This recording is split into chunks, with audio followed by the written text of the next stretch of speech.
और बता दें आपको, सीएम योगी की दो टूक इस वक्त दिखाई दी। लेकिन आपको जिस तरह से ये खबर सामने आ रही है, उसी को लेकर बकरीद से पहले उत्तर प्रदेश की सियासत और अब प्रशासन दोनों हाई अलर्ट मोड में दिख रहे हैं। मुख्यमंत्री योगी ने एक बार फिर से साफ शब्दों में कह दिया है कि यूपी में सड़कों पर नमाज की इजाजत नहीं होगी। और एक कार्यक्रम में बोलते हुए योगी ने दो टूक कहा कि सड़कें आम लोगों के आने जाने के लिए हैं, धार्मिक आयोजन के लिए नहीं। उन्होंने चेतावनी देते हुए कहा कि अगर लोग नियम मानेंगे तो ठीक है, वरना सख्त कार्रवाई की जाएगी। मुख्यमंत्री ने बरेली हिंसा का जिक्र करते हुए यह भी याद दिलाया कि कानून व्यवस्था बिगाड़ने वालों को किसी भी कीमत पर बख्शा नहीं जाएगा। योगी ने कहा कि उत्तर प्रदेश अब दंगों और माफियाओं वाला प्रदेश नहीं, बल्कि निवेश, रोजगार और विकास का मॉडल बन चुका है। उन्होंने दावा किया कि यूपी तेजी से $1 ट्रिलियन इकोनॉमी की तरफ बढ़ रहा है। और वहीं सीएम योगी ने पश्चिम बंगाल की राजनीति पर भी निशाना साधा और कहा कि यूपी में कानून सबके लिए बराबर है। उन्होंने कहा कि पहले महिलाएं दिन में निकलने से डरती थी, लेकिन अब रात की शिफ्ट में भी काम करके सुरक्षित घर लौट रही हैं। और वहीं शुभेंदु की आखिरी वार्निंग दी है। जिस तरह से उन्होंने पुलिस पर पत्थरबाजी करने वालों को कड़ी चेतावनी दी, कहा हम लोग ये समाज विरोधी और देश विरोधी गतिविधियों को होने की अनुमति नहीं देंगे। पुलिस मंत्री और होम मिनिस्टर के तौर पर मैं आखिरी वार्निंग दे रहा हूं, ये शुभेंदु ने कहा है। अगर इसके बाद किसी ने एक बार भी पुलिस पर हाथ उठाया तो उसका सजा जरूर मिलेगी। तो देखिए, ये जो बयान है लगातार चर्चा में बने हुए हैं। और ऐसे में इस बीच ये बड़ी खबर भी आपको बता देते हैं, सड़क पर नमाज को लेकर सीएम योगी का ये बड़ा बयान। ये बड़ी खबर सड़क चलने के लिए है, नमाज के लिए नहीं है। तो यहाँ पर सीएम योगी आदित्यनाथ ने कहा है कि सड़क चलने के लिए है, नमाज के लिए नहीं है। घर में नमाज करें या फिर शिफ्ट में कर लें, तो प्यार से मानोगे तो ठीक है, नहीं तो दूसरे तरीके भी हैं। सिस्टम के साथ रहना है तो नियम मानने ही होंगे। सीएम योगी ने कड़ी चेतावनी दे दी है और बड़ा बयान ये माना जा रहा है। जिस तरह से सड़क पर नमाज पढ़ी जाती है, उसको लेकर सीएम योगी आदित्यनाथ कह रहे हैं कि सड़क चलने के लिए है, नमाज के लिए नहीं है, इबादत के लिए नहीं है। घर में नमाज करें या फिर शिफ्ट में कर लें। तो ये सीएम योगी आदित्यनाथ ने कहा है। प्यार से मानोगे तो ठीक है, नहीं तो दूसरे तरीके भी हैं हमारे पास। सिस्टम के साथ रहना है तो नियम मानने ही होंगे। तो सीएम योगी आदित्यनाथ का ये बड़ा संदेश है नमाजियों को लेकर जो सड़क पर नमाज पढ़ते हैं। और सीधे तौर पर चेतावनी दे दी गई है कि सड़क पर अगर ऐसा किया जाता है तो कुछ देर के लिए ट्रैफिक जाम होता है, लोगों को परेशानी होती है और सड़क नमाज के लिए नहीं है।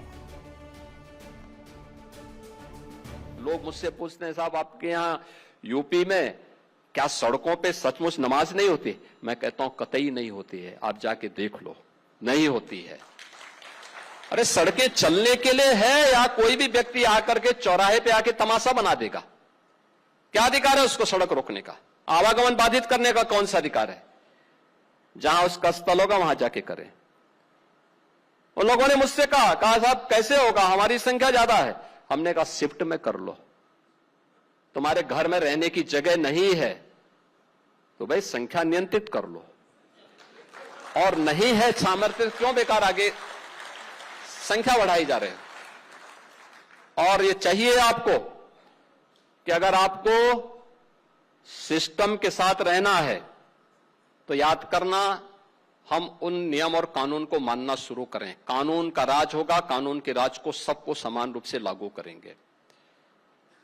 नमाज पढ़नी आवश्यक है, आप शिफ्ट में पढ़िए, हम उसको रोकेंगे नहीं, लेकिन सड़क पर नहीं। सड़क चलने के लिए एक आम नागरिक, एक बीमार व्यक्ति के लिए, एक आम नागरिक के लिए, एक कामगार के लिए, एक कर्मचारी के लिए, एक सामान्य नागरिक के लिए, एक व्यापारी के लिए हम सड़क को बाधित नहीं करने देंगे। सरकार का नियम सार्वभौम है, सबके लिए समान रूप से लागू होता है। हमने सबको कहा, हमने कभी नहीं चलने देंगे, अराजकता नहीं सड़कों पे फैलने देंगे। प्यार से मानेंगे ठीक बात है, नहीं मानेंगे तो दूसरा तरीका अपनाएंगे। हमारा काम है संवाद बनाना। आप संवाद से मानेंगे, संवाद से, नहीं तो संघर्ष से भी देख लो। बरेली में लोगों ने हाथ आजमाने का कार्य किया, देख लिया ताकत। इसलिए सरकार उन सिस्टम के साथ पूरी व्यवस्था को जोड़ना चाहती है। तो देखिए, बहुत ही साफ शब्दों में सीएम योगी आदित्यनाथ ने कह दिया है कि नियम तो आपको मानने ही होंगे और सड़क पर नमाज नहीं करनी है। घर में नमाज करें या फिर शिफ्ट में कर लें। जिस तरह से ये बातें सामने आती है कि बहुत ही ज़्यादा तादाद है नमाजियों की, तो ऐसे में कहा जा रहा है कि या तो फिर आप घर में पढ़ें या शिफ्ट में पढ़ें। और वहीं सुवेंदु सरकार भी काफ़ी सख्ती के साथ बड़े फैसले ले रही है, खासतौर से नमाजियों को लेकर। सख्त फैसले जिस तरह से दिखाई दे रहे हैं, इसमें समझिए अतिक्रमण पर बुलडोजर चलेगा और जनता की मौज होगी। 1 जून से अन्नपूर्णा भंडार का अनुमोदन भी हो रहा है, तो फैसले भी हो रहे हैं और जनता के लिए काम भी किए जा रहे हैं। वहीं जो दूसरा फैसला लिया गया है वो ये है कि बंगाल में खुले में कुर्बानी नहीं होगी, उस पर रोक लगा दी गई है। और 1 जून से सरकारी बस में महिलाओं को अब फ्री यात्रा मिलेगी, यानी उन्हें किसी तरह से भी एक पैसा भी अपनी यात्रा के लिए खर्च नहीं करना है। सरकारी बस में जा रही हैं तो उन्हें फ्री ट्रैवल को मंजूरी दी जा रही है। और जाति प्रमाण पत्र फिर से वेरीफाई होंगे, ये भी कह दिया गया है। तो 1 जून से महिलाओं को 3000 रुपए आर्थिक मदद दी जाएगी। भ्रष्टाचार के खिलाफ जीरो टॉलरेंस नीति, ये सख्त फैसले हैं सुवेंदु सरकार के। और साथ ही जनता के लिए क्या कुछ फायदा है, तो देखिए अन्नपूर्णा भंडार का पैसा भी मिलेगा। तो लगातार यहाँ पर लोगों के लिए कई बड़े काम भी किए जा रहे हैं। महिलाओं पर खास फोकस है और उनके लिए जिस तरह से फ्री बस की बात कही जा रही है, फ्री यात्रा की बात कही जा रही है, 3000 रुपए की आर्थिक मदद देने की बात की जा रही है और ये जून से लागू हो जाएगा। वहीं भ्रष्टाचार के खिलाफ जीरो टॉलरेंस नीति पर काम करेगी सुवेंदु सरकार। बहुत ही सख्त और बड़ा फैसला ले लिया है। ऐसे में ये देखना होगा कि अब आगे क्या कुछ प्रतिक्रियाएं आएंगी। वहीं आपको बता दें कि जिस तरह से यहाँ पर एक तरह से सीएम सुवेंदु ये कहते हुए नजर आते हैं कि देखिए, आप कान खोलकर सुन लें, इसके बाद किसी ने ऐसा काम किया तो मुझसे खराब पुलिस मंत्री कोई नहीं होगा। और अब वो दिन हवा हो गए हैं जब पुलिस घायल होती थी और पुलिस मंत्री ऐसे एसी कमरों में बैठकर देखता रहता था। আপনারাও কান খুলে শুনে রাখুন, এটা আপনাদের শেষ ঘটনা। এরপরে আর কোনো এই ধরনের অ্যাকশন আমরা করতে দেব না। যদি করেন আমার থেকে খারাপ কোনো পুলিশ মন্ত্রী হবে।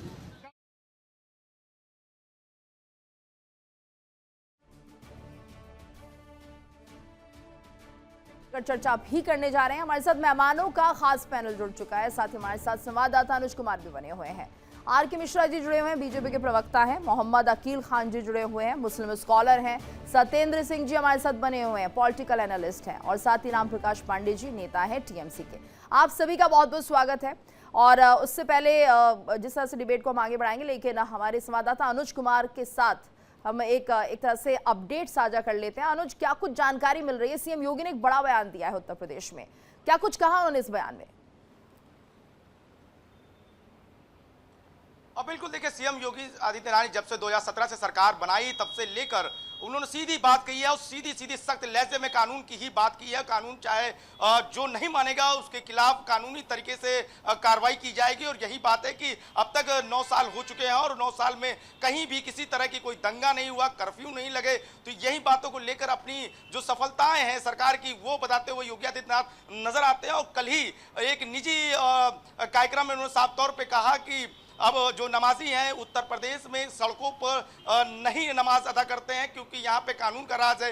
ये बातें इसलिए कही गई कि इससे पहले कुछ लोगों ने योगी आदित्यनाथ से सवाल किया कि वाकई उत्तर प्रदेश में सड़कों पर जो नमाजी हैं नमाज अदा नहीं करते। उन्होंने कहा कतई नहीं करते हैं क्योंकि यहाँ पे कानून का राज है, लॉ एंड ऑर्डर का राज है। और जो अगर संवाद से संघर्ष तक की जो बात कही, उन्होंने इसी बात को दर्शाया कि हम संवाद से रास्ता निकालेंगे, अगर संवाद नहीं मानेंगे तो संघर्ष भी करने बिल्कुल, यानी पहले बातचीत होगी और सड़क पर नमाज नहीं होगी, सीएम योगी आदित्यनाथ ने साफ कर दिया। वही हम देख रहे हैं सुवेंदु सरकार भी कुछ ऐसे ही बड़े कदम उठाती हुई दिखाई दे रही है। हालांकि इसको लेकर काफी विरोध भी हुआ और हमने देखा किस तरह से उपद्रव भी मचाए गए। देखिए, जिस तरह से बड़ा बयान आया है, सबके रिएक्शन में लेना चाहूंगी ओपनिंग कमेंट्स। मोहम्मद अकील खान जी से शुरुआत करते हैं। अकील खान जी, बताइए, ये जो फैसला सामने आ रहा है, चाहे योगी सरकार हो, सुवेंदु सरकार हो, सड़क पर नमाज नहीं करनी है, इस फैसले को आप कैसे देखते हैं? नहीं, बिल्कुल जो उन्होंने कहा है, और मैं एक शेर से अपनी बात की शुरुआत करूंगा, फिर आगे जो आपने हमसे सवाल किया उसका जवाब दूंगा। तुम ये न समझ लेना कि हम घबराए हुए हैं, तुम ये न समझ लेना कि हम घबराए हुए हैं, हम वक्त के तूफान से टकराए हुए हैं।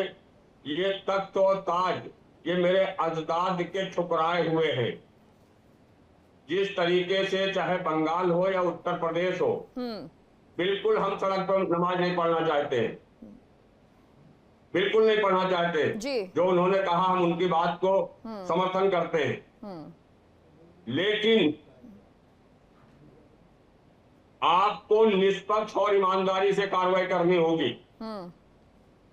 होली का त्योहार कहाँ मनाते हो? अपने घर में मनाते हो? कांवड़ यात्रा अपने घर में ले जाते हो? शोभा यात्राएं अपने सड़क पे ठीक नहीं है, हर निकलती? शुक्रवार को होती मैं है क्या लखनऊ होली? गया- अकील खान जी, हर शुक्रवार को होली सुन मनाई लीजिए। जाती है, कांवड़ यात्रा हर शुक्रवार को होती है।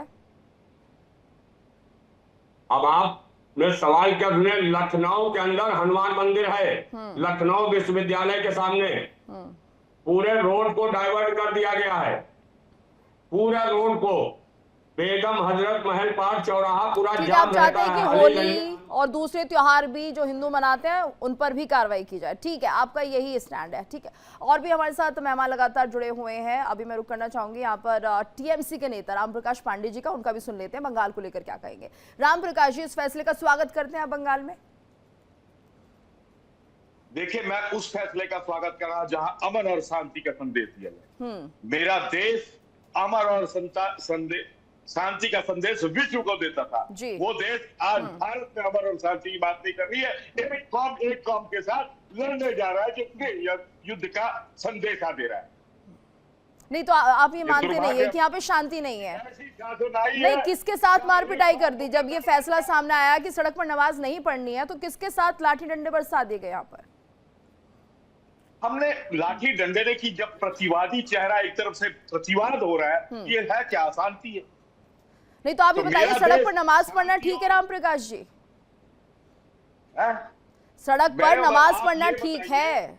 जी, मैं आपसे ये पहले पूछा ठीक है कि नहीं ठीक है। मेरे केवल नमाज ही नहीं, बहुत और कुछ भी अन्य धर्म के सड़क पर करते हैं। क्या क्या होते हैं, चलिए ये भी बता दीजिए। इंफ्रास्ट्रक्चर देश ने नहीं बनाया। अन्य धर्म के लोग सप्ताह में एक बार क्या करते हैं, ये बता दीजिए। इंफ्रास्ट्रक्चर बनाए। हर हफ्ते लोग बाकी धर्मों से जुड़े हुए क्या करते हैं सड़क पर, ये बता दीजिए। अच्छा, मेरे को तो बताइए, दुर्गा पूजा 3 दिन की होती है, सड़क जाम होती है, रोड के ऊपर भी पंडाल बनते हैं। मुहर्रम नहीं मनाया जाता तब किसी तरह का विरोध आपको देखने को मिलता है। शबे रात नहीं मनाई जाती तब किसी तरह का विरोध की खबरें आपको देखने को मिलती है। बताइए। चलिए ठीक है, और भी हमारे पास जुड़े हुए हैं और साथ ही साथ समय भी कम है। ऐसे में आर के मिश्रा जी का रुख करती हूँ। सर, आपका मैं ओपनिंग कमेंट चाहूंगी इस पूरे मामले को लेकर। जी तो देखिए, यहाँ पर जिस तरह से पश्चिम बंगाल के अंदर में हम लोगों ने देखा था, क्योंकि किस तरह से एक कश्मीर का परिवेश बनता जा रहा था, और निश्चित तौर पर मुझे लगता है कि बहुत ही चिंतनीय व्यवस्था थी, खास करके जो पिछली जो सरकार टीएमसी की थी। और मैं उससे पीछे भी थोड़ा सा जाना चाहूंगा, सीपीआईएम के समय में भी और कांग्रेस के समय भी जिस तरह से तुष्टीकरण की हद थी जीतू, वहां पर मैं आपको बताऊं जो कि तुष्टीकरण की हद थी। और जब हम कहते थे शोभा यात्रा की बात करते थे, उस समय में मुख्यमंत्री का स्टैंड कुछ और होता था। जब नमाज की बात आती थी तो राजा बाजार में जिस तरह से हमें पता है कि राजा बाजार के अंदर में किस तरह से जब शुक्रवार के दिन वहां पर किस तरह से ट्रैफिक और लोगों को परेशानी, आम जनता को, यहाँ पर ये अभी टीएमसी के जो राम प्रकाश पांडे जी हैं, मुझे लगता है जो कि इनका जो स्टैंड है, कहीं ममता बनर्जी इनको हो सकता है अगले विधानसभा चुनाव के लिए टिकट न दे दे। अरे भाई, आप एक चीज बताइए, कानून व्यवस्था के साथ आप खड़े रहेंगे या नहीं रहेंगे? कहीं पे भी आपने देखा है जो कि किस तरह से उत्तर प्रदेश के अंदर में, चाहे पश्चिम बंगाल के अंदर में, हमने देखा है जो कि किस तरह से कानून व्यवस्था को बेहतर करने के लिए, अगर आपके प्रदेश के अंदर में कानून व्यवस्था बेहतर है तो प्रदेश का विकास होने से कोई नहीं रोक सकता। और यहाँ पर नमाज पढ़ने के लिए मना कोई कर भी नहीं रहा है। आप अपना काम पे जाते हैं, काम के बीच में भी हमने देखा कई बार एम्प्लॉइज जो है नमाज पढ़ने जाते हैं, तो उसमें भी कुछ गलत नहीं माना जा रहा है। पूरी परमिशन है उन लोगों को कि जाइए आप इबादत कीजिए। हालांकि अगर हम बात करें कामों के नियमों में, अगर हम प्रोफेशनल्स को देखें तो ये सब नियम लागू नहीं होते। बाकी धर्मों को ये परमिशन नहीं है कि जाइए मंदिर में जाके थोड़ी सी पूजा अर्चना कराइए, फिर आप अपनी शिफ्ट में आगे काम कर लीजिएगा। तो लेकिन यहाँ पर फिर भी थोड़ी रियायत दी जा रही है, लेकिन ऐसे में सड़क पर भी नमाज पढ़ना तो ये थोड़ा जायज नहीं लगता है। सत्येंद्र जी क्या कहेंगे? जी, दुबई में, मतलब जो दुबई है और ये आपका सऊदी अरब अमीरात है और संयुक्त अरब अमीरात का एक प्रमुख शहर है, वहां पे अगर आप गाड़ी रोक कर नमाज पढ़ते हैं 500 दिरहम का फाइन है। और 27 इस्लामिक देशों में सड़क पर नमाज बैन है, लेकिन इनको हिंदुस्तान में इसलिए पढ़ना है कि ये टोटल पॉलिटिकलाइजेशन के शिकार है, राजनीति के शिकार है। इन्हें टीएमसी, कांग्रेस जैसी पार्टियों के वो है। अब जो भाई साहब कह रहे थे मोहम्मद अकील खान जी कि वहां मंदिर डाइवर्ट कर रहे हैं, आसनसोल के बस्ती बाजार में टीएमसी के नेता है, इनसे पूछिए वर्षों से दुर्गा मंदिर क्यों बंद था, क्यों खुला? भाई साहब आप जवाब नहीं दे पाएंगे। आप कितने इबादत स्थल कहां पे कितने जगह विवादित बने हैं ना, उसका सब इतिहास है और दर परत दर खुल रही है। लेकिन 27 इस्लामिक देशों में जब सड़क पर नमाज पढ़ना बैन है तो हिंदुस्तान में आप क्यों मांग करते हैं? और शुक्रवार को एकाएक सड़क पर आके आप दुर्गा पूजा होती है तो उसका पहले से एडवाइजरी जारी होती है, एक वो जारी होता है, उसके बाद वो साल में 3 दिन के लिए होता है और सबे बारात का जुलूस होता है, अन्य जुलूस होता है, बिल्कुल बाकी जुलूसों के लिए कोई मनाही नहीं निकलते हैं। लेकिन ये गीतू जी, ये अपीजमेंट की जो पॉलिसी है, सबसे खतरनाक ये लोग हैं खान साहब जो आ रही एक है, एक सेकंड रुकिएगा। को जो है पॉलिटिकली मोटिवेट करते हैं। उनका उद्देश्य इबादत नहीं होता है, उनका उद्देश्य होता है राजनीति करना, उससे पॉलिटिकल होकर एक टूल्स बनना। आज प्यादों की तरह एक बहुत बड़ा समुदाय जो है टहल रहा है। अब मोहम्मद अकील खान जैसे लोग जो इबादत की सच्ची भावना के विपरीत आके कहते हैं कि हिंदू ये कर रहे हो, कर रहे। भाई साहब धर्म तुलना से नहीं चलता है, धर्म सच्ची भावना से चलता है। हाँ। अकील खान जी बोलिए, क्या कहना चाह रहे हैं? नमाज करके दूसरे की रुकावट करके आम जनमानस को परेशान करके ये सत्येंद्र सिंह जी ने पूरा हवाला दे दिया ये कलकत्ता और यहाँ का। मैं कहता हूँ मुझे कोई आपत्ति 2014 से पहले क्या नमाज और पूजा और अर्चना कोई यात्रा नहीं निकलती थी? 2014 के बाद ही से निकलना शुरू हुई है क्या? क्या इससे पहले सनातन धर्म? उसके पहले भाई साहब अभी 2014 छोड़िए, अभी बंगाल में टीएमसी के शासन में बस्ती बाजार का दुर्गा मंदिर क्यों बंद था? ऐसे में सैकड़ों मंदिर बता सकता हूँ जहाँ पर लोग पूजा नहीं कर पाते थे। वातावरण अभी जाके मिला। नफरत के बीच होना चाहता है, लेकिन इसमें कामयाब नहीं होंगे। ये देश का सनातन धर्म को मानने वाला 95% से ज्यादा आज मेरे साथ खड़ा हुआ है। आपके जैसे लोग नफरत कितनी पैदा कर ले, कोई फर्क नहीं पड़ रहा है। अकील खान जी, नफरत के बीज कैसे बोए जा रहे हैं? सिर्फ इतना कहा गया है ना कि आप सड़क पर नमाज मत पढ़िए, इसमें नफरती बीज कहाँ से आ गए? ये तो बताइए, किसने नफरत फैला दी? यही तो बोला है सड़क पर नमाज मत पढ़िए, नमाज पढ़ने को तो मना नहीं किया। सतेंद्र अपने आप को बता रहे हैं, राजनीतिक विश्लेषण बता रहे हैं, लेकिन ये भारतीय जनता पार्टी का मुंह पी करके बैठ के बात कर रहे हैं। आप निष्पक्ष और ईमानदारी की बात क्यों नहीं करते हैं? नहीं, ईमानदारी आर के मिश्रा जी कुछ कहना चाह रहे हैं। आर के मिश्रा जी बोलिए।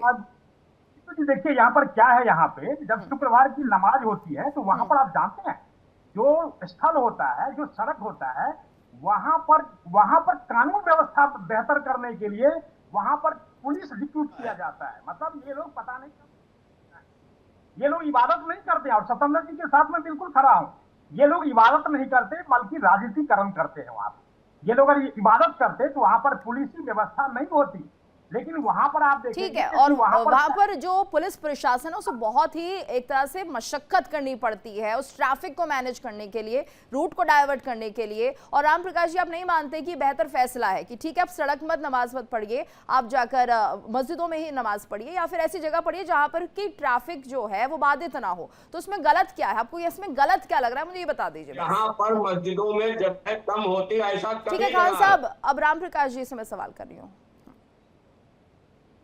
विरासत है अमन और शांति का संदेश देने वाला, वहां अगर गृह आंदोलन जैसा अगर स्थिति खत्म हुआ तो मेरे देश की विरासत पर ठेस पहुंच रहा है, वहां मेरा प्रतिवाद। अच्छा ये बताइए, ममता सरकार में पश्चिम बंगाल में हिंदुओं को पूरा अधिकार था अपनी यात्रा निकालने के लिए। रामनवमी पर जो हुआ उन्हें पुलिस व्यवस्था भी मुहैया नहीं कराई गई। अगर मुहैया कराई जाती तो ये सब देखने को मिलता जितना उपद्रव हुआ। आप उन बातों को भी काउंट कीजिए। मैंने ठीक है, आपने जो बोला मैं देख रहा हूँ, जो कंसेप्ट समझे बनाया जा रहा है कि इससे पहले मुहर्रम को लेके और विसर्जन को लेके हुआ था, तो अब ये होगा कि आप शिफ्टिंग करके वहां एक कंसेप्ट बनाया जाए और ये कंसेप्ट उत्तर प्रदेश में दिखाया जाए कि हम तो इतने ताकतवर हैं कि संदेश की वजह से आसनसोल का बस्ती बाजार मंदिर क्यों बंद था? ये अमन और भाईचारे का संदेश था कि दुर्गा इन भाई साहब से पूछता हूँ, क्या दुर्गापुर में हिंदू नहीं रहते? उनको क्या कोर्ट का दरवाजा क्यों बंद था? क्यों बंद था? वो चैरिटेबल ट्रस्ट वो आज नहीं, वो कह रहे हैं दुर्गा मंदिर क्यों बंद था? राम प्रकाश पांडे जी, दुर्गा मंदिर क्यों बंद था? यहाँ पर नहीं आपको लग रहा है तो तुष्टिकरण हो रहा था? पूछता हूँ, क्या वहां पर केवल ये भारतीय जनता पार्टी राजनीतिकरण करना देता? क्यों अदालत बंद हो गई थी कि क्यों दुर्गा मंदिर बंद रहेगा? क्या तृणमूल कांग्रेस ने ताला लगा दिया था वहां? सरकार ने बकायदे पुलिस प्रशासन ने लगाया है, आपकी टीएमसी सरकार ने लगाया था, और केवल कुछ दिनों मंदिर खुलता था, केवल कुछ दिनों पे, विशेष दिनों पे। अब पूरे साल भर खुलेगा मंदिर। अगर ये अमन और भाईचारे का कारण संदेश है, लगाया था वो कारण का विश्लेषण कीजिए ना। केवल हर चीज को लेकर, धर्म को लेकर जो हिंदू मुस्लिम का जो काट कर रहे हैं वो बंद कर दीजिए, इससे भारत का नुकसान होगा। आप लोग करते हैं धर्म को लेके, हम लोग नहीं करते। हमारे लिए सब बराबर है, हमारे लिए सब बराबर। हमारे लिए एक कोई भी धर्म का मानने वाला हो अपनी इबादत करने के स्वतंत्र है।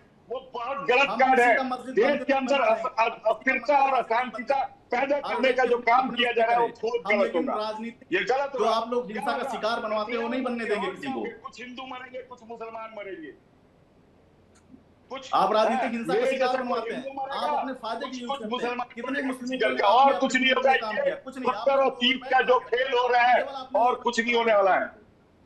देश का नुकसान छोड़ के फायदा नहीं हो रहा है, क्योंकि मेरा देश अमन और शांति चाहिए। जिसमें देश की आत्मा मर जाए, भारत की सच्ची आत्मा मर जाए, वैसा फैसला भी नहीं चाहिए। खत्म करने का जो प्रक्रिया लगाए हैं, और पश्चिम बंगाल एक भाईचारा का हमेशा संदेश दिया है।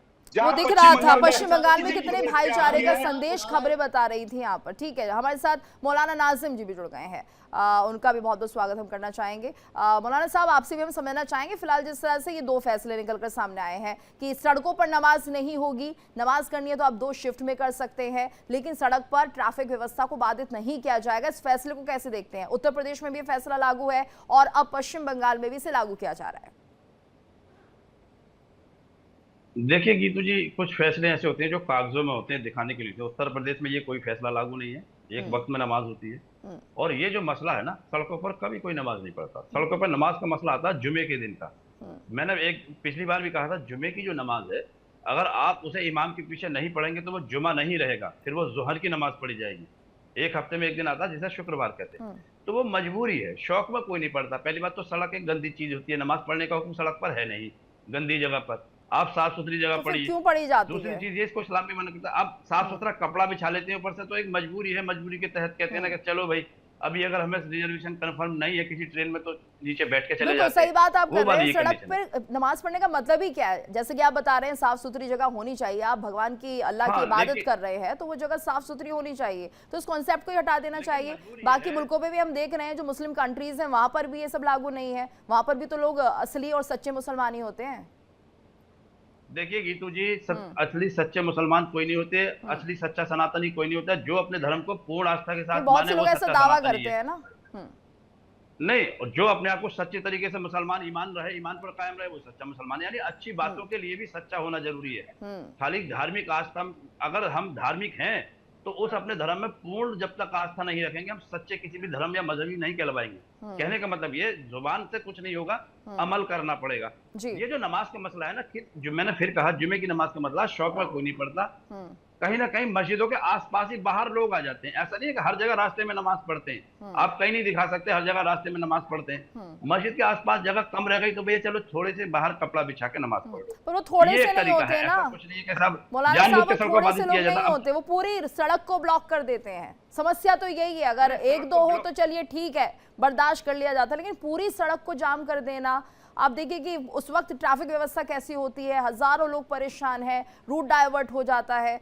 तो ये सब चीजें, तो जो फैसले आ रहे हैं उनको स्वागत भी करना चाहिए, और कहीं ना कहीं मौलानाओं का भी ये काम है कि अपने लोगों को ये समझाएं कि हाँ, ये जो फैसला लिया जा रहा है बेहतर फैसला है।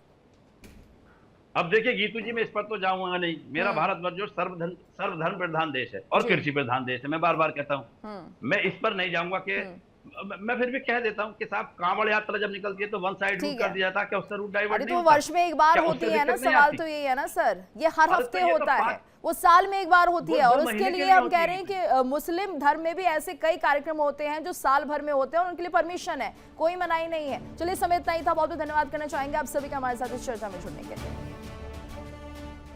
और इसी के साथ इस बुलेटिन में फिलहाल इतना ही। रुकेंगे एक छोटे से ब्रेक के लिए, लेकिन इंडिया डेली अब आपके स्मार्ट टीवी पर भी मौजूद है। इंडिया डेली 24/7 इन सभी प्लेटफॉर्म पर लाइव देखिए इंडिया डेली 24/7 अब आपकी स्मार्ट टीवी पर। इंडिया डेली मौजूद है सभी डिजिटल प्लेटफॉर्म पर लाइव और लगातार। इंडिया डेली 24/7 हर दिन राष्ट्र को समर्पित।